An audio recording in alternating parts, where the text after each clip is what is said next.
Hi everyone, this is Dr. Mohammad Hafiz. Today we'll talk about some of the questions posed in the comment section of the other videos. We'll try to clear some of the doubts. Some of the questions are interesting, but your exam point of view, these questions are not that important, but we'll try to understand some of the questions. Some of the important questions are what is the optics of Maddox rod, like why exactly a Maddox rod converts the point of light into a point of light into a line of light, converts into a line, point into a line, and how do you examine encyclophoria and excyclophoria? The question was asked in Maddox, tangent scale. The tangent scale you cannot, but in Maddox wing, I was talking about the Maddox wing. So how to examine encyclophoria and excyclophoria using Maddox wing? You can also examine encyclophoria and excyclophoria with the help of a double Maddox rod test also, which I have not included in my previous classes or the present class.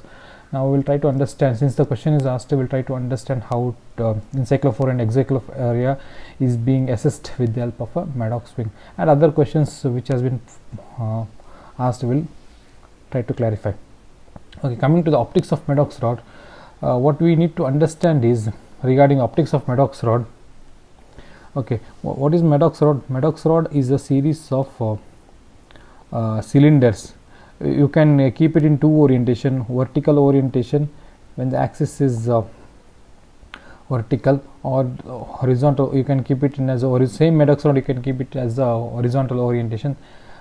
When the axis is horizontal. Now, if you take each cylinder, what exactly is a cylinder? If you take each cylinder, a complete cylinder or a partial cylinder, any cylinder will have an axis. Understood? This is the axis. Axis, in a sense, if you take a cylinder, axis is something which upon which you can rotate a cylinder. It's called as axis. Understood? So rotation will be like this, and the curvature of the cylinder will be always perpendicular to the axis. If you see, curvature will be always perpendicular to the axis. If you keep the cylinder vertically, if you keep the cylinder horizontally, the curvature is always once again always perpendicular to the axis. If you keep the cylindrical horizontally, the curvature will be vertical. If you keep the cylinder vertical, the curvature will be horizontal, because it is perpendicular to each other. And second thing about cylinder in Maddox rod is highly powerful. Understood? When I say high power cylinder, that means focal length is very small. Focal length is very small. Understood? So when a ray of light is coming like this, and it is focused very near, in case of a Maddox cylinder I am talking. Understood? It is focused very near. And third thing you should know about a Maddox rod or any cylinder, in case of cylinder, the rays which are perpendicular to the axis, this is the axis. The rays which are perpendicular to the axis, which are more perpendicular, gets focused. Understood? The rays which are going, for example, if this is a cylinder, if the rays which are more vertical, for example, if the rays are going like this vertically hitting the cylinder, it goes unbent, or it goes unrefracted. It doesn't get refracted because there is no bend in the vertical meridian of the cylinder. Understood? There is no bend in the vertical meridian, so it goes unbent. These are a few things you should remember as far as to understand the optics of Maddox rod is concerned. The rays which goes horizontally, it will get bent. The rays which goes more vertically, it goes unbent. Understood? Unbent. Vertically or horizontally in case of this cylinder, or if you have to put in any kind of cylinder, the rays which are parallel to the axis, rays which are parallel to the axis goes unbent or unrefracted. Understood? The rays which are perpendicular to the axis of the cylinder gets bent or refracted, or come to a focus. Understood? Refracted in case of a cylinder. because why? What the reason is, the bend or the curvature of the cylinder is always perpendicular to the axis. If you remember this much, we'll try to understand what is the optics of the cylinder. Okay, now look at this cylinder. This is the Maddox rod. We have kept the Maddox rod vertically. Okay, the question was asked in the horizontal Maddox rod. In horizontal Maddox rod, the line will be vertical. In vertical Maddox rod, the line will be horizontal. You have to just make it ulta in case of, if you understand that.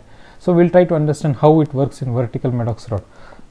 So Maddox rod is vertical, and the rays which are coming 90 degree to the axis is here, the rays which are coming 90 degree to this is the horizontal rays, understood, and axis is vertical.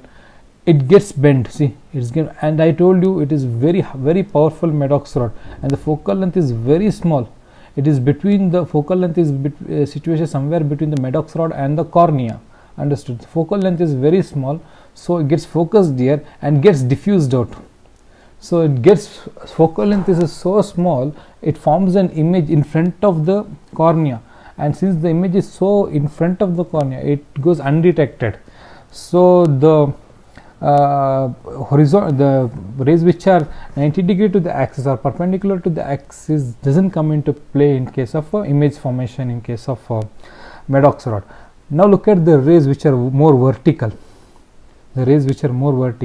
It goes, as I told you, it goes unbent or undeviated. It will touch the cornea. Cornea will bend in that meridian only, understood.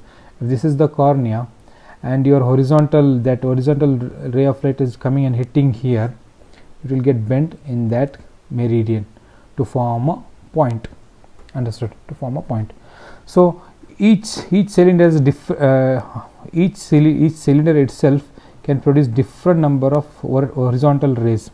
The rays which are in the horizontal plane, all those goes and bends in the cornea. So each cylinder will form a small dot which join together to form a small line. The next cylinder will form one more line. The next cylinder will form one more line. So a line appears in the retina, understood. So in case of when you keep the Maddox rod vertically, that is the reason why you get a horizontal line. If you keep the Maddox rod horizontally, what happens? You get a vertical line, understood, vertical line. That's all about the I will repeat once again what exactly happened, because it's a very confusing topic. Even if you don't know, it's fine, no problem. Okay, just once again I'll repeat. See what happens.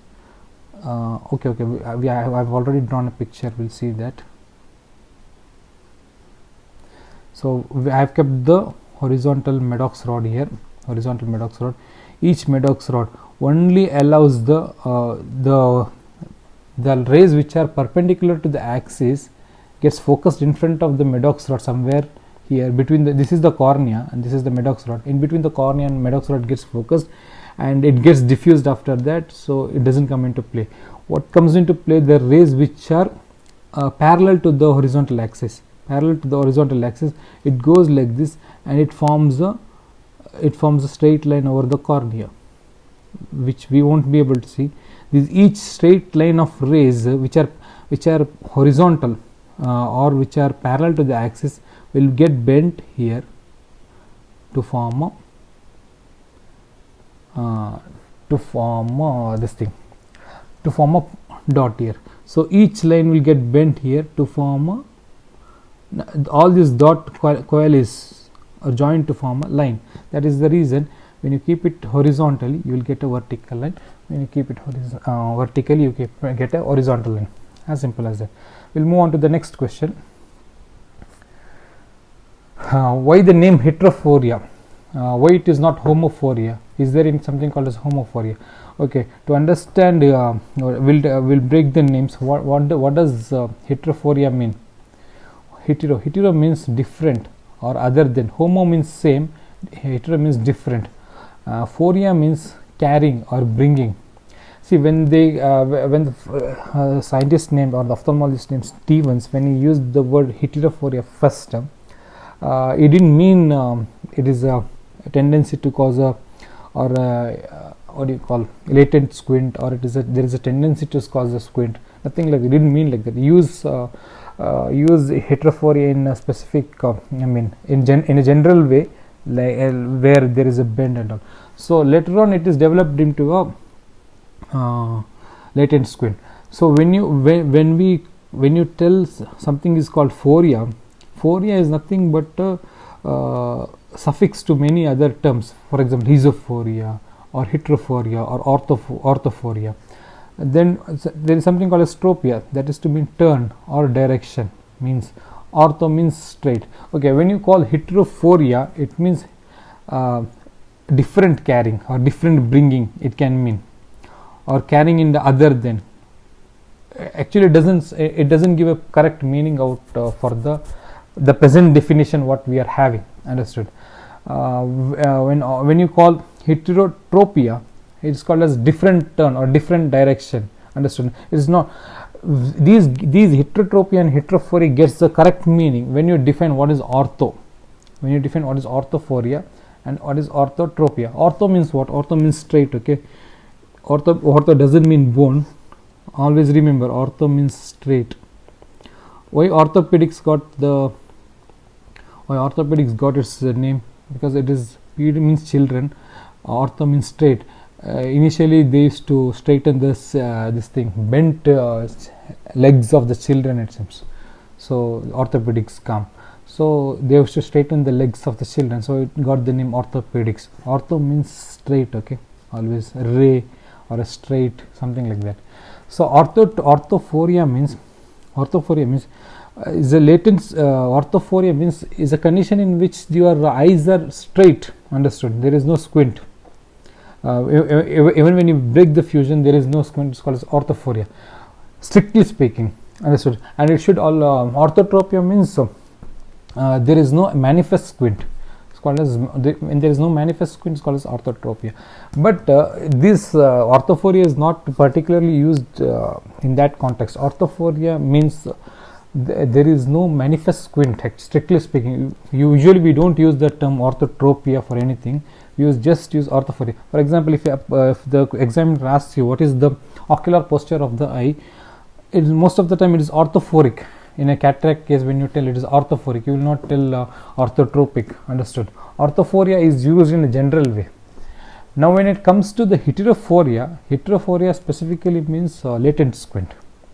And when you call it as heterotropia, it is called as a manifest squint. Understood? Heterotropia is manifest squint. This hetero is it is to contrast from the ortho. It is not to contrast it from the homo. There is nothing called as homophoria or homotropia. Since there is a orthophoria, that is your straight eyes or a straight. See, these orthophoria and orthotropia can be used interchangeably, and one more term is called as orthoposition, which is more correct. They tell orthoposition, but none of these terms are used. Most of the time, the convention it is being used as orthophoric. Understood? If the patient's eye appears to be straight, you call it as orthophoric. You won't call it as orthotropic. It's a convention. There is no reason for why it is like that. Understood? And the heterophoria is see, don't go by the different meanings. For example, heterophoria means different carrying or different bringing. Doesn't make a sense. These things are accepted in the textbook, so it's basically a convention. Okay, we'll go on to the next question. Why convergence excess or divergence? The question was accommodation excess or accommodation weakness, but I have mentioned it as a convergence excess or divergence excess. Why it is called as esophoria and why it is called as not tropia when you see a manifest squint. See, in convergence excess exophoria or esophoria, a convergence excess esophoria, there is no manifest squint. That you have to remember. There is no manifest squint. The convergence excess happens. You call convergence excess when the patient is having when you try to break the fusion, there is no or less esophoria for the distance vision, when he has more esophoria for the near vision, that means he is having convergence excess. It indicates a convergence excess. Understood? Only when you break the fusion it manifests, otherwise it doesn't manifest. Even in case of a convergence excess esophoria, if you don't break the fusion with the occluder or something, or with anything, there is no esophoria. Patient doesn't have esophoria for near or far. But in case of convergence excess esophoria, the distance is on looking into the distance, the esophoria is less or nil. But when you break the fusion for the near vision, esophoria manifests. That's the reason called as convergences. And ulta is your divergence excess. So basically the patient doesn't have a manifest squint. So that is the reason we don't call it as atropia, we call it as esophoria. Okay, we'll go on to the next question. What are the mechanism of fusion? See, this is a very difficult topic. What are the mechanism of fusion? There are something called as horopter. There is something called as Panem's fusional area. See, these and all is not required for your level. I think if it asks in your textbook, I'll try to explain, but we'll try to understand why exactly it happens, neurological basis for that. What happens is, this is when an eye focuses on a particular object, there are different points in this plane. There are different points which corresponds to the corresponding retinal area. So this collection of points or this plane is called as horopter. Understood? And what happens is, if they earlier thought that this anything beyond or anything on the horopter will be appearing as a single object. Understood? Anything beyond that, they thought diplopia can occur. But usually what happens is, there is an area. This area is not a single plane. There is a thickness of area horizontally where there is no diplopia. Understood? This area, the horopter, they earlier thought there is a single plane. Horopter is a single plane, but they found to know that there is a thickness of area where the diplopia doesn't occur. So such area is called as Panem's fusional area. This is not required. We'll try to understand what is the neurological concept. Okay, neurological concept. What happens is, when they try to stimulate the corresponding retinal area of the eye, they found in striate cortex there are areas in the striate cortex which get stimulated maximally. Understood? When you try to stimulate only this area, this excitation is very less in the striate cortex.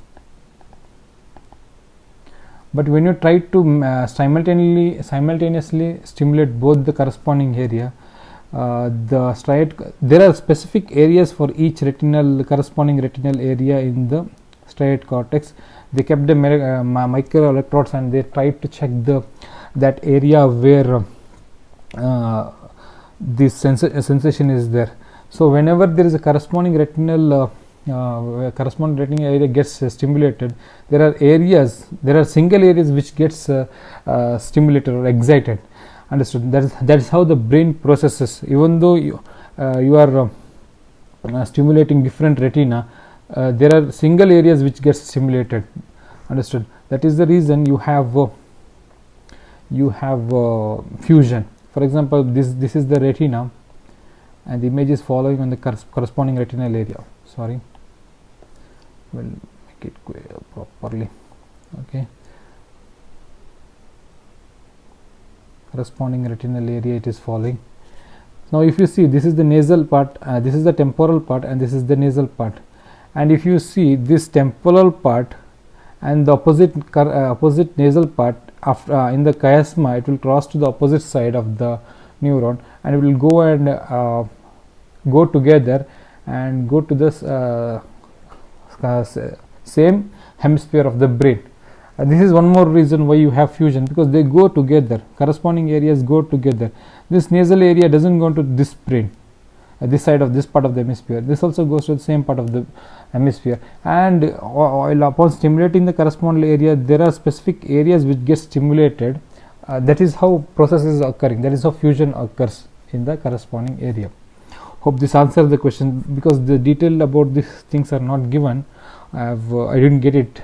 If I find, I will let you know, but this is what the explanation is given in some of the textbook when they try to make understand the stereopsis. Okay, is there a Herrings law in case of muscle palsy? Exactly, there is a Herrings law. That is the reason you have primary deviation and secondary deviation. I think I have answered this question.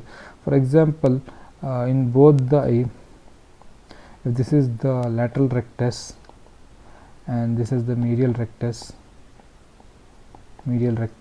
and lateral rectus, if there is a lateral rectus palsy, understood, there is a lateral rectus palsy, if the basic innervation is around if the basic innervation is 5 here, 5 here, 5 here, but here, since it is there is a lateral rectus palsy here, let the basic innervation be 3. Now when you try to stimulate since this is there is a lateral rectus palsy, the eye has been deviated towards this thing. When you try to fixate through this eye, so there won't be any problem. When you cover this eye and when you try to fixate through this eye, this has to get maximally stimulated, understood. It requires more stimulation, maybe +5. When you try to stimulate +5, when you try to stimulate the +5 here, similar, it becomes 8 here, and this +5 since there is an Herrings equal innervation, +5 of innervation go to the yoke muscle, that is the medial rectus of the other eye. So here it becomes +5 +5 +10. So this deviation becomes more, understood. So basically what I am trying to say is, when you try to fixate through the abnormal eye, that is your paralytic eye, when you try to fix through the paralytic eye, when the paralytic eye fixates, the deviation in the normal eye appears more, increased deviation will be there. When sound eye fixates, deviation is less. So when sound eye is called as primary deviation, is called as secondary deviation. Always in paralytic squint, secondary deviation is more than the primary deviation. Okay, this you remember. Okay, now how to check encyclophoria and excyclophoria in case of Maddox wing test. So this is very interesting. Try to understand this. Very interesting. Whenever you see an object, a straight object, for example, superiorly green color is there, inferiorly red color, in a non-torted eye, what happens is the superior, after bending from the cornea, it goes to the inferior aspect of the retina. Whatever was there, the inferior aspect of the object goes to the superior aspect of the retina. The image on the retina is always inverted, which gets processed in the brain to be erect image. Okay, that and one more thing is, it gets projected back. Always inferior gets projected onto the superiorly, and the superior aspect projects onto the inferiorly. So you see the image as erect when you project it back. Now whatever was on the temporal to the nasal, nasal to the temporal, that you know. Now what happens in case of intorsion? Any torsion, say for example intorsion will take, what happens? The 12 o'clock meridian has intorted here, 12 o'clock, or the vertical meridian has come like this, and the horizontal meridian has come like this, understood. Now carefully listen what happens. Now this image goes and falls onto this inferior aspect of the image goes and falls onto the here. It should have fallen onto the straight ahead, but now it is following some this superior the inferior image, which goes on falls to superior aspect. It goes and falls more temporally. See, which was temporal here, since the superior aspect has come here, the temporal aspect has come here. So the image which is inferiorly placed will go and get imaged on the temporal aspect, and whatever was there on the superior, since this was the straight line, this was the fovea. Think for example, this is fovea, this was the temporal, and this was the nasal aspect, understood now. So whatever was there on the superior, the image which was superior, it goes and projects onto the inferior, nasal side. Since it is rotate, since the eye has been rotated, or the fundus has been rotated, or the retina has been rotated in case of intorsion. Now what happens? Now this temporal aspect will project the image onto the nasally. See, nasally, more close to the nose, and whatever was projected onto the whatever was imaged on the nasal gets projected onto the temporal aspect away from the nasal. Understood? So in nutshell, what you have to try to understand, whenever there is an intorsion, the image will move in the opposite direction. Understood? See, this whole eye has been intorted like this, but the image has been moved in the opposite direction. Understood?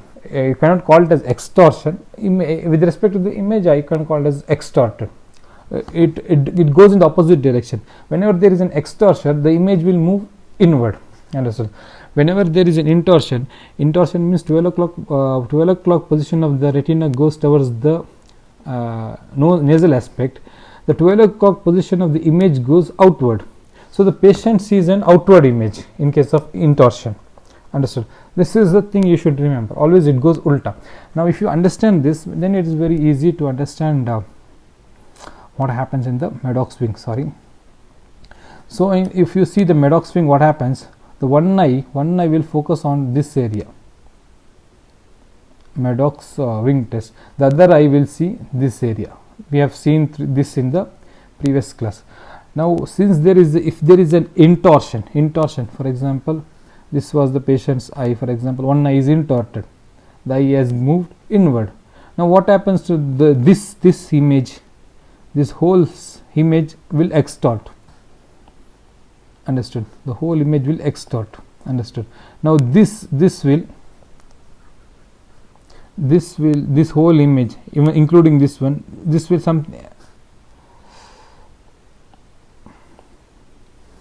appear as like this. With respect to this horizontal line, horizontal number, this red color arrow will appear like this in case of intorsion. Now what you will do? What you have to supposed to do? This also has been intorted. Okay, everything, even this spelling, everything is intorted like this. It is intorted. All this line is like this. Now you ask the patient to make this red line parallel to the horizontal number of line. Since in the intorsion page, this has come like this along with these numbers. This is movable. You should remember, this is a metallic. This is not just an arrow. Okay, it's a metallic small rod which is movable. Understood? That you should remember. Which you can move. You can rotate it. Understood? So what happens? You have to make parallel. Understood? You have to try to make parallel. This is immovable. This is not movable. This is movable. So you try to move this upward. So that this becomes parallel to the line. You should. The things which the rod which was like this in case of intorted patient, you try to make upward so that it becomes parallel to this line. When you make parallel, now this position will be somewhere here. Understood? This is immovable, this is movable.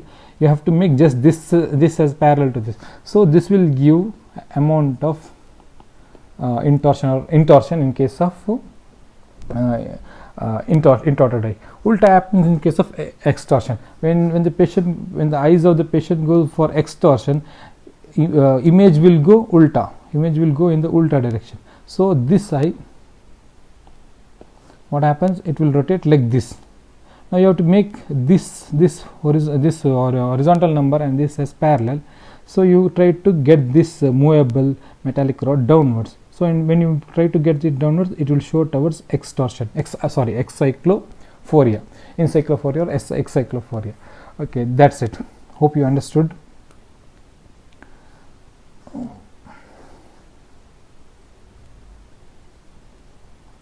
Okay, thank you. If any doubts, any corrections, kindly let me know in the comment section. Kindly like, share and subscribe, and click the bell icon for further notification. Try to share it with your friends to reach these things to many other people, and that will really encourage me and motivate me. Thank you one and all.